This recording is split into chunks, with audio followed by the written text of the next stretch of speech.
কাছেই থাকবে। শুধু আমাদের চাষ করতে দিন, আমরা তাহলে কিছুটা রেহাই পাই। আমাদের কষ্ট যে বেড়েই চলেছে।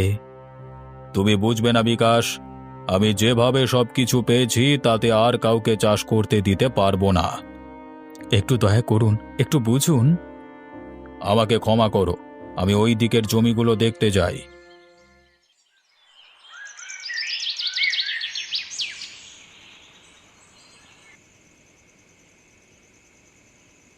কি বলবো নীলিমা, আর কতদিন এইভাবে বাঁচবো? আমার কাছে তো কিছুই আর নেই। সেই ছোট ছোট দিনের সুখও কোথায় হারিয়ে গেছে। জমিদার বাবু কত স্বার্থপর, আমাদের অবস্থাটা একটুও বুঝলো না। ধনী লোকেরা গরিবদের পেছনে লাথি মারে এইভাবেই। তারা কেন আমাদের মতো মানুষের কথা ভাববে? বাবা ও মা, মা, আমি কিছু বুঝতে পারছি না, কেন এত কষ্ট আমাদের? কেন আমরা সব সময় এইভাবে অভাব অনটনে থাকছি? রমা, তুই তো আমাদের ভবিষ্যৎ, কিন্তু তুই যদি জানিস একদিন তোর জন্য আমরা কিচ্ছু করতে পারিনি, তাহলে কেমন লাগবে? তুমি কি জানো নীলিমা, রমার স্কুল ফি দেওয়ার জন্য আমাদের কাছে একটা টাকাও নেই। ওর ভবিষ্যতের কথা ভাবতে গেলেও বুক চেপে ধরে থাকতে হয়। হ্যাঁ গো, তাহলে কি রমা স্কুলেও যেতে পারবে না? তাকে কি ভবিষ্যতে শিক্ষিত করতে পারবো না? এটা তো সময়ের বিষয় নীলিমা। এই সমাজে গরিবের কোনো জায়গা নেই।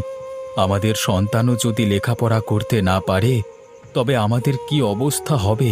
কি জবাব দেব? মা, আমি কি স্কুলে যেতে পারবো না?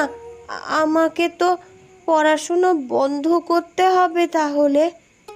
আমি বেঁচে থাকতে থাকতে তোর পড়াশোনার একটুও ক্ষতি করতে দেব না। আমি তোর বাবা, এটা মনে রাখিস।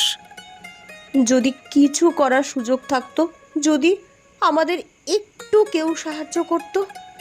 কোনো সাহায্য নেই নীলিমা।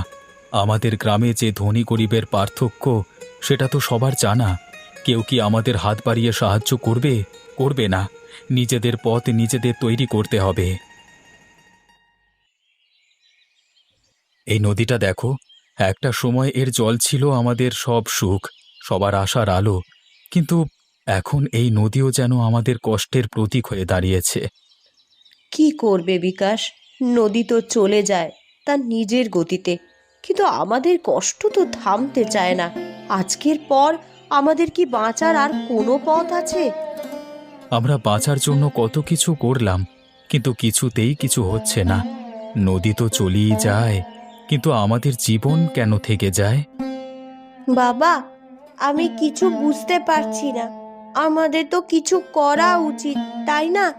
আমি যদি পড়াশোনা করি তবে তো কিছু একটা হতে পারে। তুই জানিস মা রমা, পড়াশোনার পেছনে খরচও তো করতেই হয়, আর আমাদের তো কিছুই নেই। কিছু একটা পথ বের করো তুমি। এভাবে আর হয় না, অন্তত বাচ্চাটার কথা ভেবে। কিছু না কিছু করবই রে নীলিমা। জানো, একটা সময় ছিল যখন আমি ভাবতাম এই নদী আমাদের ভাগ্য ফিরিয়ে আনতো, কিন্তু এখন মনে হয় এই নদীও আমাদের সাথে খেলা করছে।